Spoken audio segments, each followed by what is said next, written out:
despite sa among mga brokenness. Lord, imong gipatunayan sa among kinabuhi na wala man imong gipasagdan. O ang imong gitupad ang imong promise that you never leave us nor forsake us. Lord, salamat sa imong promise Ginoo na wala nimo gipromise tinamo na dili mi nimo tagag struggle. Pero ang promise nimo nagkat tinuod sa among kinabuhi. Lord, maraming salamat sa mga brokenness. Maraming salamat sa pinagdadaanan namin. I give you all the glory in the name of Jesus. And we declare the blood of Jesus. Hope online Bible purified, purified, and justified 2,000 years. I saved.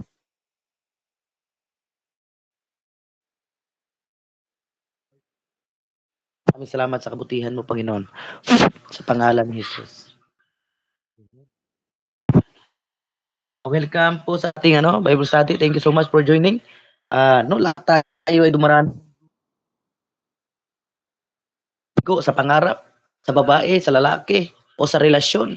Ano yung nangyari sa buhay mo, mga pangarap, at lagi mong iniisip yung kapakanan, yung future. Pero despite na ibinigay mo lahat, no, broken ka pa rin. Hindi mo pa rin nakuha yung mga gusto mong, yung desire mo mismo. Kasi yun, desire natin yun, tama? Thank you so much for joining tonight. No, yung topic natin ngayon, I entitled this, brokenness is an invitation.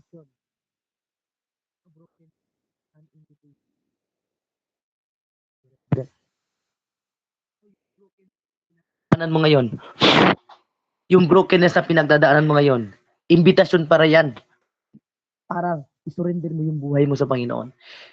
Invitation pala yan para isuko mo yung buong pagkatao mo sa Panginoon. Hindi pala yan para pahirapan ka. Hindi pala yan para parusahan ka lang. Kundi yung pinagdadaanan mo ngayon ay magre-resulta, no, ng pagbabago. No, brokenness. Ibig sabihin, yung brokenness may purpose. At wala kang makitang mga lata o yung mga relief goods, yung mga sardinas, no, bago mo siya bago mo siya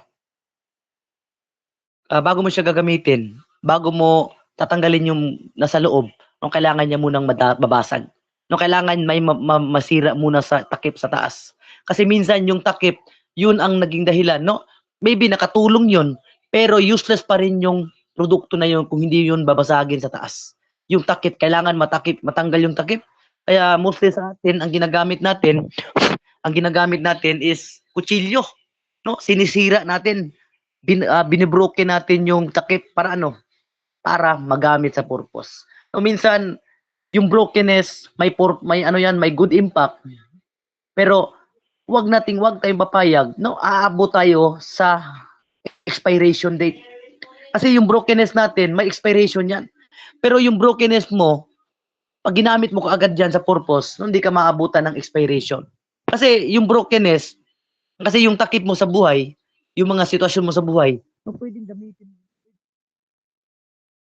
hanggat hindi ka mabubroken, hindi ka mabubuksan, no? Baka maabutan ka sa expiry. To the point, hindi ka nakagamit-gamit. So, kaya nga, brokenness is an invitation to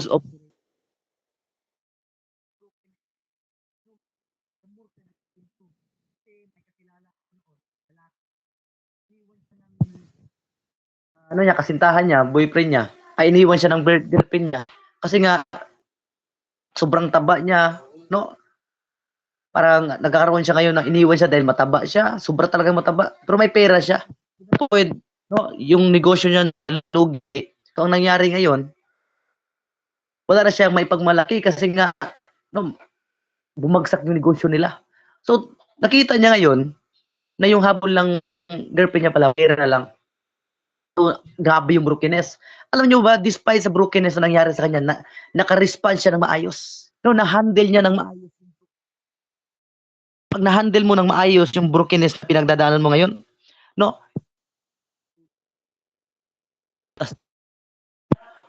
Kasi ang Kasi yung lalaki mataba na yon, no, ang naisip niya agad is mag-improve, hindi magmukmok. Alam niyo ba ano yung ginawa niya? Gumigising siya ng madaling araw, nagja-jogging siya, nag-gym. Nagbayad talaga siya ng 3 buwan para mag-gym lang. Para ano? Para pumayat, para magpa-slim. Kasi sabi niya, ito man yung dahilan bakit ako iniwan, no? I-improve ko yung no?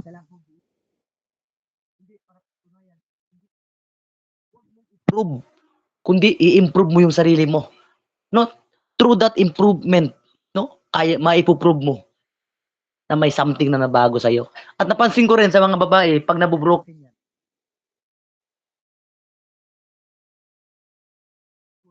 pag ang tao pala ay dumaranas ng brokenness, mas lalong nag-i-improve. Improvement na sinasabi ko dito is sa spiritual aspect. No? Ngayong gabi, gusto kong madurog ka. Gusto kong mabroken ka. No? Para mas lalo mong isuko yung buhay. Totally surrender. No? Basahin ko na lang. Sabi dito, ito si Maria Magdalene. Hallelujah, kita. Si Maria Magdalene. Oh, ito yung ito yung babae na may kinas out ni Jesus, may 7 spirit na cast out ni Jesus. At ito isa siyang prostitute. No? Sa panahon noon sa Old Testament, yung mga prostitute, no? Bawal silang lumapit sa mga religious leaders. Kahit mandang mahawakan, matabihan, o kasabay kumain. In other words, rejected sila. No, pag nakikita yung pagkatao nila, no, parang dapat hindi ka mahawakan, dapat hindi mo magkatabi ang tao na yan, hindi mo magkasabay, hindi pwedeng magkasabay kayong kumain. In other words, rejected ka talaga. Ibig sabihin, parang tinutudukan nila yung buhay nila. Ito si Maria Magdalene, may ano siya, yung isa siyang successful na prostitute. No, itong klase na prostitute, maraming may negosyo to, o prostitute siya, marami siya napundar.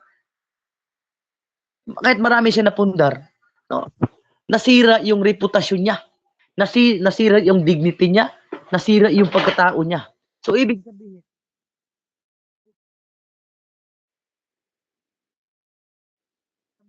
galing yun sa mundong bagay, hindi ka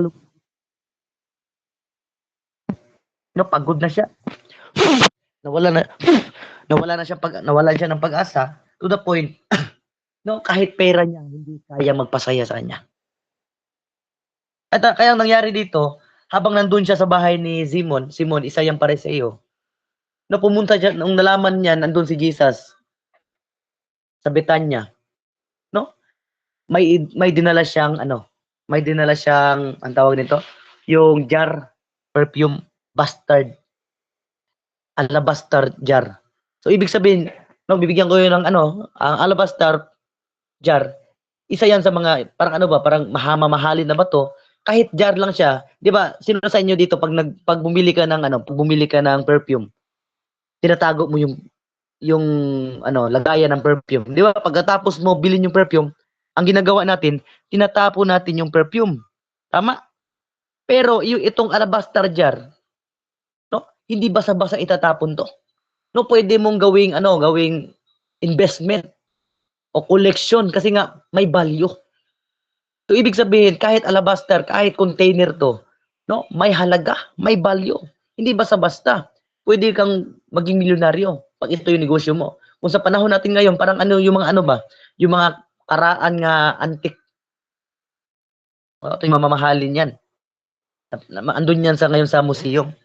So, itong time na to, si Magdalene, binuhos niya yung alabaster perfume. So, ibinuhos niya, binasag niya sa paa ni Jesus. Kaya sabi dito, alam niyo ba anong nangyari?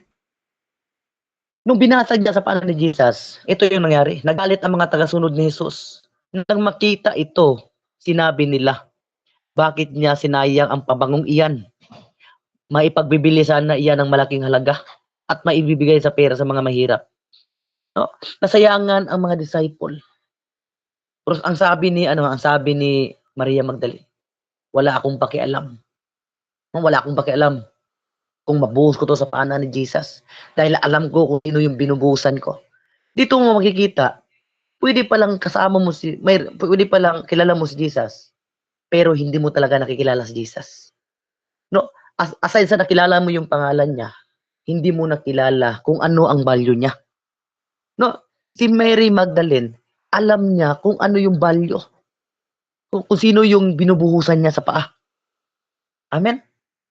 Kaya sabi sabi ni Jesus, "Sinasabi ko sa inyo ang totoo, itong ginawa niya ngayon, no, saan man ipangaral yung gospel, no, ipapahayag din, sasabihin din, itetestimonin yung ginawa niya sa atin itong gabing ito." So, ibig sabihin, walang pakialam na si Maria Magdalene kung ano ang nawala sa kanya. At yung pinakamaganda pa dito, ang sabi dito, basahin ko na lang yung dulo. Sabi dito sa dulo na ano, hinighlight ko na green. Binasag niya ang leeg ng sisidlan at saka ibinuhos ang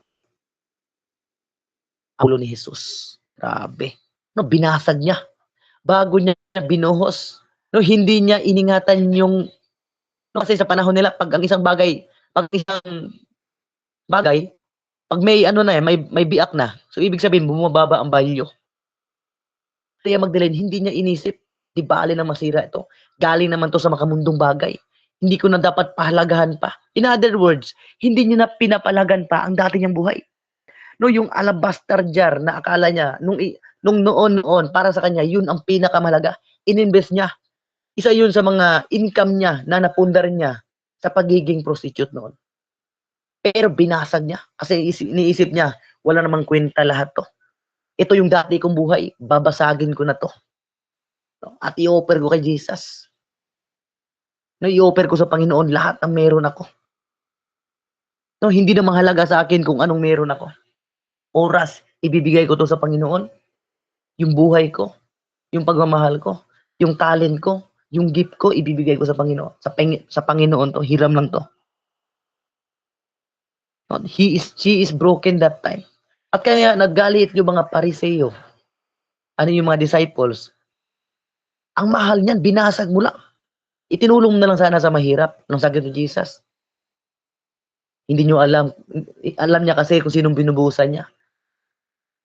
Ang mahirap, palagi nyo makakasama. Pero ako, hindi nyo makakasama. Dahil aakyat na ako. So, ang mga disciple, nasayangan sila. Nakalimutan nila kung gaano kabalyo, gaano kabaluable si Jesus sa harapan nila. Nakalimutan nila yun. At hindi nila napahalagahan. So, minsan, pwedeng dumating sa punto ng buhay natin, pwede nating makalimutan, no, yung value ni Jesus sa ating buhay. Pwedeng makilala mo siya, pero pagdating sa oras, pagdating sa kanyang salita, no, hindi mo binibigyan ng value. Pag sinabi nating value, pag sinabi mong value, ganito ba? Pag pupunta ka ng school, nakabiyahe ka na ng 10 minutes, babalik ka talaga kasi naiwan yung cellphone mo. Para sa'yo, yung cellphone mo, hindi pwedeng maiwan sa bahay kasi may value. No, I hope na intindihan nyo yung ibig sabihin ng value. Ibig sabihin ng value, ito yung hindi ka komportable pag hindi mo ito madala. Pag wala to sa iyo. Halimbawa, may value sa iyo ang cellphone. Tapos ginagamit mo to sa school. Tapos kahit nasa school ka na, no, babalik ka talaga ng bahay, boarding house para kunin yung cellphone. So ibig sabihin, ganun ang ibig sabihin ng value. Pinapalagahan mo talaga ng sobra. Hindi ka papayag kung hindi mo siya hawak. No, itong si Maria Magdalene, ibinuhos niya, wala siyang pag-alam. Kasi sabi ni ang Judas, 1 year mo yang sahod. 1 year na sasahurin yan ng yung mga tao. 1 year yan sasahurin ng isang tao. 1 year. Ibig sabihin, mahal talaga. At yung trabaho na sinasabi niya doon is yung may mga trabaho talaga. Yung may regular na trabaho, 1 year na sasahurin. Ganong kamahal. So, ibig sabihin, no, magiging worthless, no, magiging walang halaga. Walay value para sa iyo basta makasunod lang ako sa Panginoon. Walay value ang sanlibutan, TikTok, online games, or yung mga bagay-bagay, Netflix, yung mga issues natin sa mundo, no? Ang gusto mo lang talaga sumunod sa Panginoon. Sa panahon ito, broken talaga si Maria Magdalene. To the point, no, naranasan niya na lahat ng kasing lalaki, pero hindi pa rin siya masaya. May pera naman siya, pero nasira din yung dignidad niya. Nasira yung identity niya. No, to the point, pagdadaan siya. No, kasi alam niyo naman yung mga prostitute noon, no, magpapaganda talaga yan. No, nagpapabango. Dapat mabango sila para mas maging attractive. Kaya nga, isa sa mga investment ng prostitute na si Maria Magdalene is yung alabaster perfume. Alabaster perfume. Para ano? Para maging attractive, para maging mabango sa lalaki. Pero kahit ginawa niya yon, no, may empty sa puso niya, kahit nahawakan niya na yung pera, no, hindi pa rin siya satisfied sa nararamdaman niya. Something may kulang na nawala na kailangan mapunan. Hallelujah. Woman acts like breaking. No, na broken siya. Ano sabi dito? The woman's act of breaking the jar, pouring perfume on Jesus' symbol. No, simbolo yun ng devotion, dedication, willingness to sacrifice. No, ang tanong ko ngayon, ano ba yung kaya mong i-sacrifice? Oras, kaya mo bang i-sacrifice yan sa Panginoon? Devotion time, kaya mo bang ilaan yung isang oras para sa Panginoon? Pagbabasa ng salita ng Diyos. Ito yung ginawa ng babae. Kaya nga sabi ni, mas malaki, no? Sabi ni Jesus, nagparabol siya, sabi niya sa Pariseo. Sabi pa niya, pag may dalawang tao na may mga utang, yung utang ng isa 1,000,000. Ang utang ng isa 10,000. Pareho silang dalawa hindi makabayad sa utang. Tapos may bumayad sa utang nila. Sino ang mas grateful? Sino ang mas natuwa? Sino ang mas may gratitude? Ang sagot pa ng Pariseo, yung isa, yung mas malaking utang. Siya ganun din. Kasi nga, that time na yon, nung binuhusan ni Maria Magdalene yung paanan ni Jesus at saka yung ulo, ang iniisip ni Simon na Pariseo, sabi niya, hindi Simon Pedro, hindi yung disciple, ano to? Sabi pa niya, tutunay itong propeta. Tutunay itong servant of God. Bakit niya hinayaan na hawakan niya si Jesus sa paa? Marumihan. Kaya nga, yung mga prostitute, rejected yan sa panahon nila. Mga religious leaders. Kasi pag prostitute ka, manginingil ka ng buwis, o magnanakaw, hindi ka pwedeng, kaya pag ikaw ay, Pariseo, hindi ka pwedeng makipag-usap sa mga makasalanan. Kasi may word sa Bible, kung sino yung kasama mo, yun magiging ikaw, magiging ganun ka rin. Pero sa kanila, sobra na. May judgment na. Parang hinuhusgahan na nila yung tao. Kaya nga si Jesus, laging kasabay kumakain sa mga prostitute, sa mga maniningil ng buwis, magnanakaw. Nagtaka yung mga Pariseo. Kung tunay na lingkod ng Diyos na yan, if you are the Son of God, bakit kasama mong kumakain yung mga masama? Kaya nga ang sagot ni Jesus, hindi na nga kailangan ng doktor ang mga walang sakit, kundi ang mga may sakit talaga. No?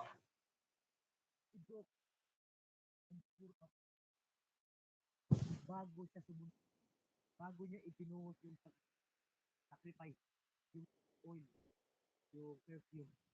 No? Basag mo.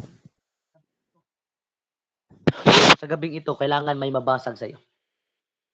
Para matuto kang mag-sacrifice. Hanggat walang mababasag sa pagkatao mo, no? Hindi magkakaroon ng sacrifice. O, sabi niya, binasag niya ang leeg ng sisidlan at saka binuhos ang perfume, ang pabango sa ulo ni Jesus at sa paa ni Jesus. So, ibig sabihin, bago ka pala matututo na paglingkuran ng Panginoon, isacrifice yung oras mo sa Bible study, sa cell group, sa pagsimba. No, kailangan mo palang may mabasag sa'yo. Kailangan may madurog sa loob.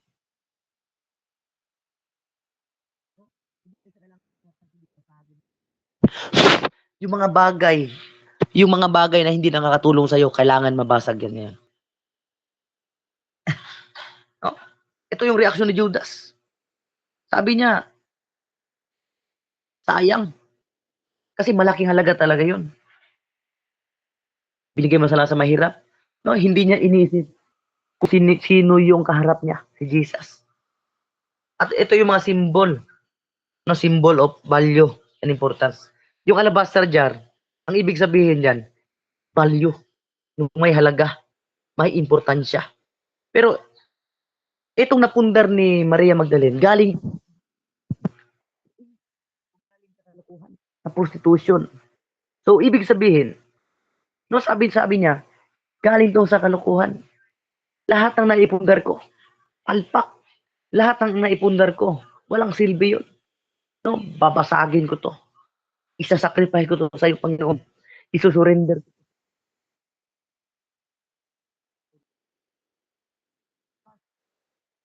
It emphasizes. Binasag niya na ang dating yung pagkatao. Kung sa ano pa, si Maria Magdalene, isa sa mga successful na prostitute. Kasi kung maalala natin, mayaman talaga siya.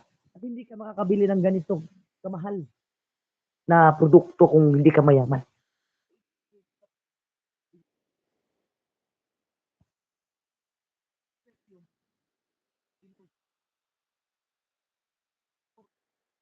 May halaga talaga. Ibig sabihin,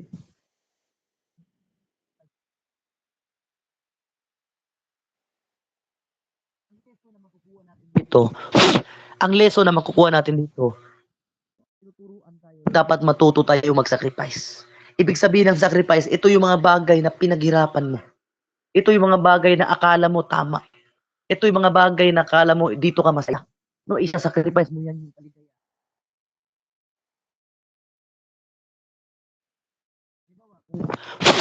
Kumbawa, kung isa ka ng believers, tapos may grocery store ka. No, may grocery store ka. Ng mga ilim nun ba, mga beer. Pero, nagbebenta ka ng mga alcohol drinks, yung mga beer. Pero Christian. Sa totoo lang, yun ang mga mas madaling bilhin. Madali paliton. Sa believer, kung grocery store yung negosyo mo, no, kailangan natin i-sacrifice yung income na yun, no, para mag-glorify talaga ang Panginoon. Yung anointing, it symbolize, no, honor. At maraming natuwa. And Jesus response, ginawa ng babaeng ito, makakaya niya para sa akin. Binuhusan niya ako ng pabango ng katawan bilang paghanda sa aking libing. Sinasabi ko sa inyo ang totoo. Kahit saan man ipangaral ang magandang balita sa buong mundo, ipapahayag din ang ginawa niyang ito sa akin bilang alala. Ang ginawa ng babae, nakaabot sa ating sitwasyon.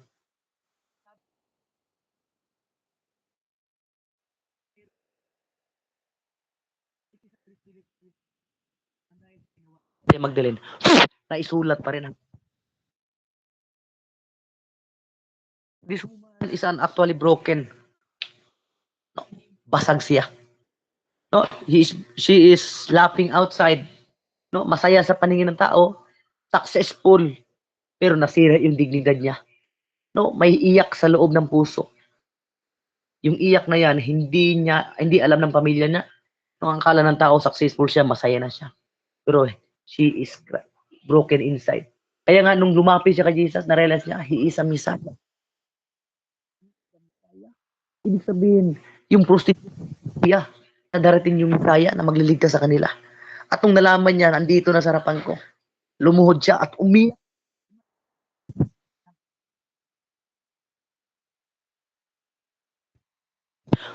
So, ibig sabihin,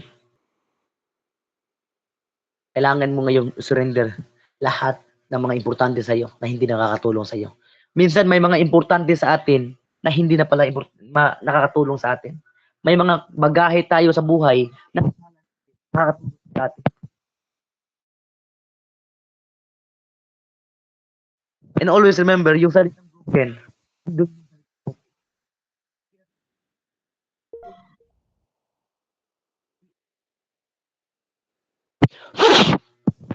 and lagi nating tatandaan, ang salitang okay, nasa loob ng broken.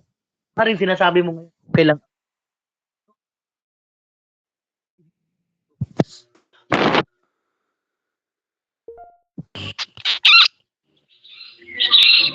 No, lagi mo sinasabi that you are broken.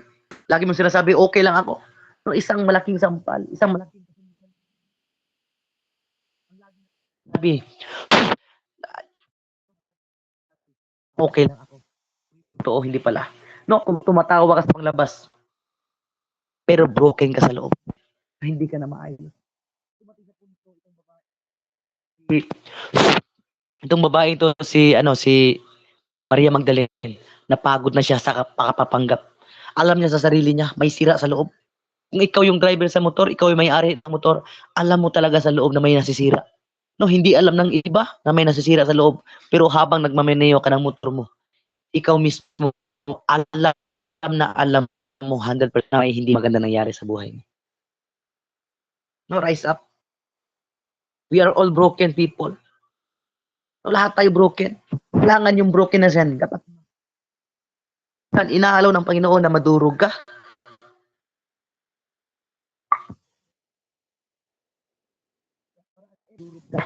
No, hindi ba?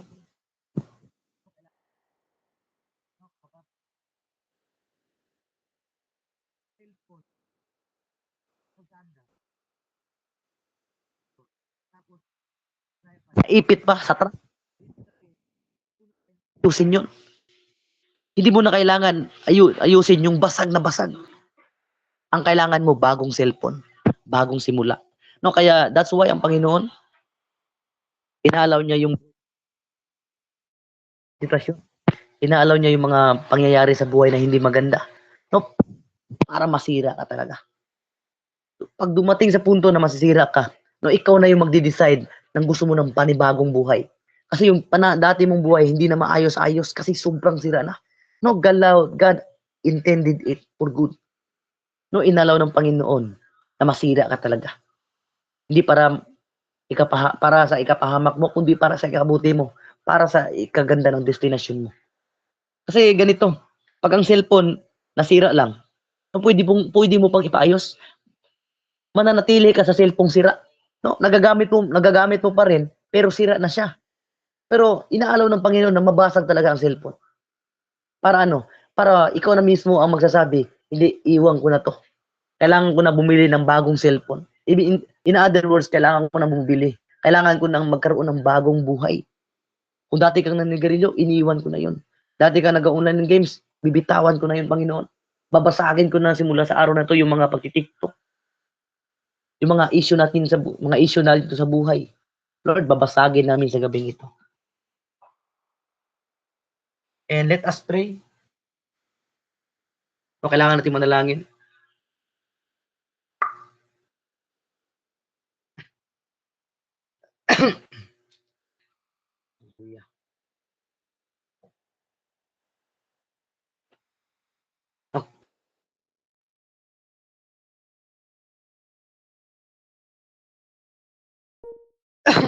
Hello. Hello. So, kailangan natin manalangin sa Panginoon ngayon. Ay, hallelujah. Thank you, Jesus.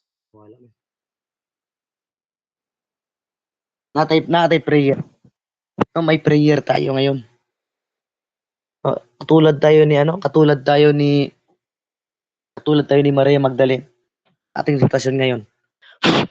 Maybe may pinagdadaanan ka. No, yan ang naging dahilan. No, kaya kailangan mo ng empowering. Kailangan mo lumakas muli. Kailangan mo ma-encourage uli. Kasi nadurog ka. Kasi isa sa mga dahilan, bakit ka nanghihina? Kasi malayo na ang nalakbay mo. No, malayo na yung narating mo. Kaya ng isang motor, kaya siya kailangan magpa-change oil, kaya hindi na maganda yung aircon. Oh, Jesus.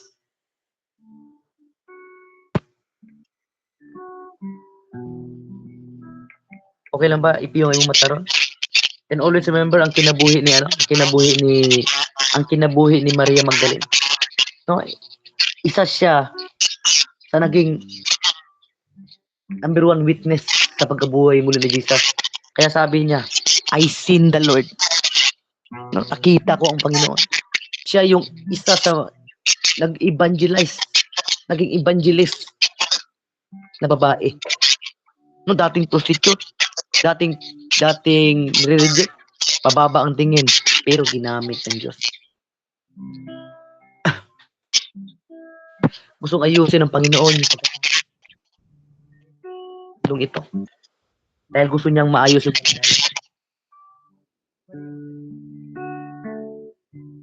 sa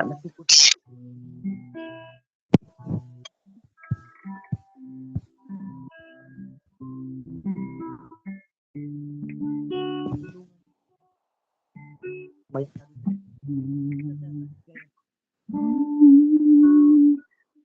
sabi, naging useful yung pagkatao.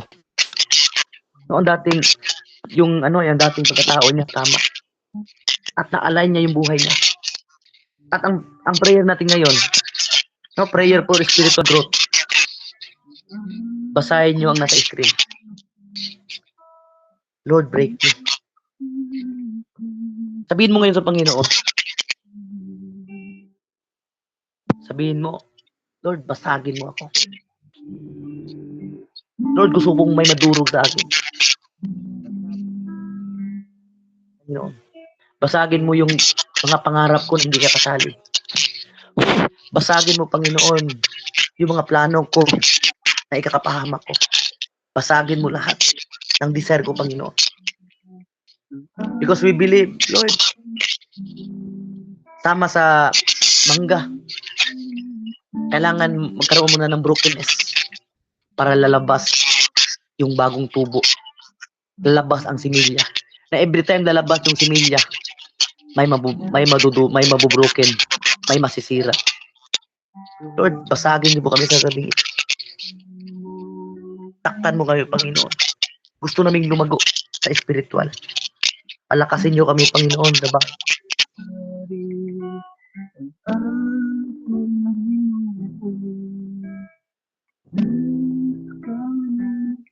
Panginoon, mo kami ng kalakasan.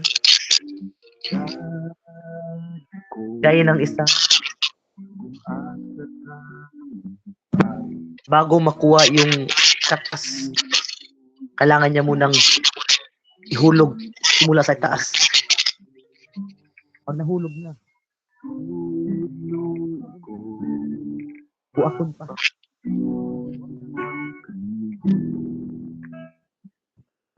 Puton. Pag human sa kagod, nigawas ang tuno, nigawas ang anointing, nigawas ang spiritual growth. Saan mo kami, Panginoon?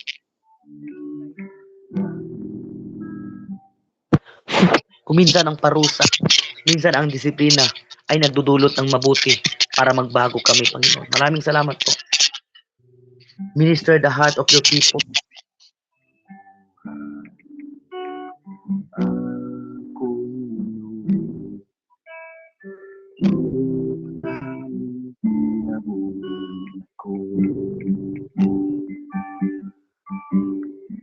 Gusto niya magtrabaho, ala lang sa pera.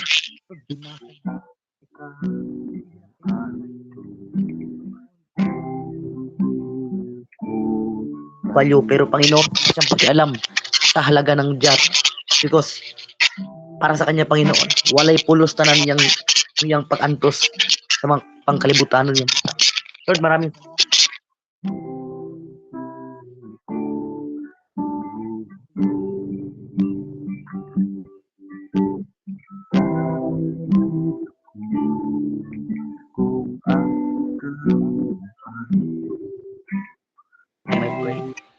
Amen.